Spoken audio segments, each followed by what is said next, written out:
Air pollution refers to increase in the concentration of the pollutants like SO2, NO2 and various oxides of nitrogen and sulfur that are released from in the form of smoke from factories and chimneys.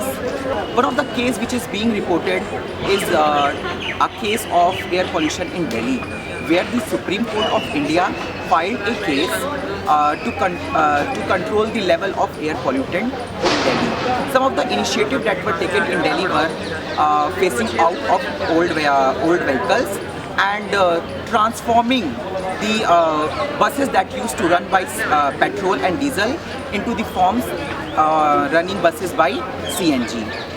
The other one of the best example is plants. In Delhi, there are many plants. In fact, Delhi is one of the green city of India. But most of the plants are losing their pigmentation. It is because of the air pollutants. Has also been seen on the Taj Mahal, which is one of the 7 wonders of the world. Taj Mahal, the marbles that used to be white earlier are now turning yellowish in color.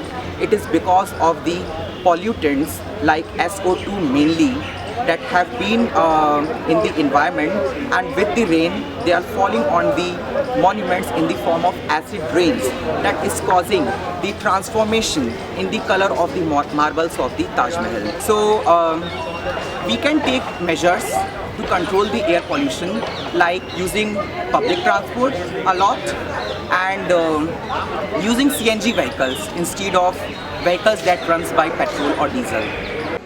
Light pollution is caused due to the artificial light which we are using, and in India we are still lagging behind, but in European countries and American countries they've already started working about it and on it, and they have taken various measures to control it. Light pollution has affected us in various ways. It has also affected plants, wildlife and other organisms also. In earlier times, the astronomers in the earlier times, Rishi Muni, they were easily able to calculate the stars and the Graha and the Nakshatra easily due to the clarity of the sky. But these days, due to light pollution, they are unable to calculate the Graha Nakshatra.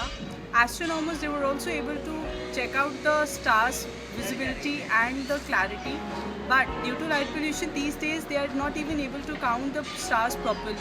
But in hill areas and various other areas they can calculate the stars and the frequency and the intensity of light very easily. But in Delhi, due to light pollution, they are unable to do so. Then the wildlife is hampered in such a way that the nocturnal organisms which are present, the bats and all, they are unable to find out their pathway to travel, and due to which they suffer from various reproductive health problems, etc.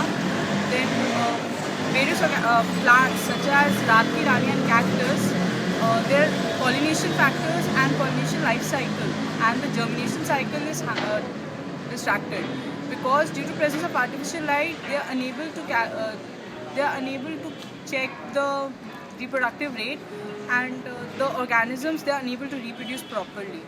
Various measures can be taken.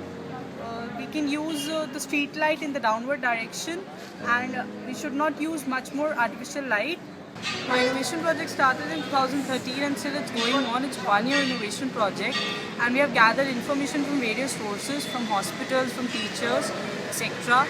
Our mentor is Dr. Ratna Shri. She's the director of Nehru Planetarium. She's helping us in collaborating the data which we have collected from various places and various sources. And in astronomy, Mr. Snehe Kesari is our mentor. He's helping us in taking the photographs of the sky